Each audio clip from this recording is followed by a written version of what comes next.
You wake up to your dog barking. It's not his normal bark. This one's faster, sharper, almost panicked.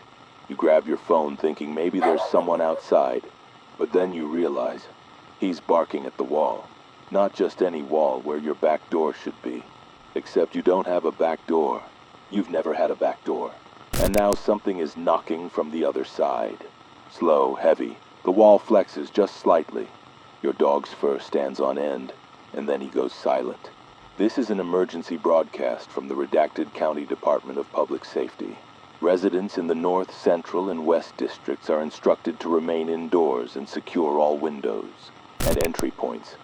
Please keep calm, stay tuned for further instructions, and do not attempt to investigate any unusual sounds outside your home. This is not a drill. At approximately 9:14 p.m., multiple households reported a sustained barking sound at what was described as the back door. Upon investigation, it was determined that in each case, the homes in question do not possess a back door. The barking persisted for several minutes, described as deep, urgent, and close, enough to rattle picture frames and shake loose dust from the ceiling.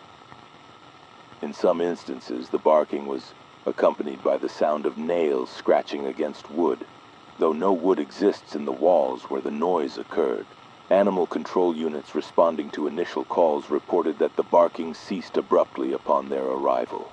However, in every home visited, they observed wet paw prints leading away from the wall where the sound had originated. These prints do not match any known canine species. The stride length is uneven. The impressions are deeper toward the front, as if the animal drags weight behind it. We now have confirmation that the barking is moving from house to house in a straight line, ignoring streets, fences, and property boundaries.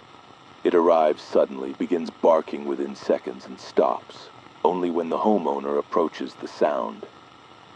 Several residents who opened the wall-facing doors inside their homes, closets, pantries, basement entries, have not responded to follow-up contact.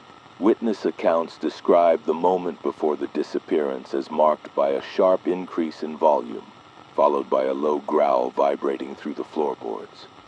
Some reported seeing the wall itself flex outward, as if something large were pressing from the other side.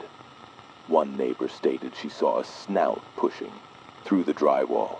The skin was hairless, pale, and stretched so thin over the skull that it tore when it moved. If the barking begins in your home, do not attempt to locate the source. Move immediately to a central room without closets or wall storage. Place a heavy object against the nearest wall and remain silent. Do not speak to the animal if it calls your name. Recent recordings suggest that the barking has begun to intersperse with short bursts of human speech, repeating phrases the homeowner has spoken earlier in the day. The sound is now being reported inside apartment buildings on the 15th and 16th floors. There is no indication that height or structure can deter it. Surveillance cameras in affected areas show nothing approaching from outside, only the wall itself darkening slightly before the noise begins. This is a developing threat. Stay indoors, do not investigate. If the barking starts, do not acknowledge it. Do not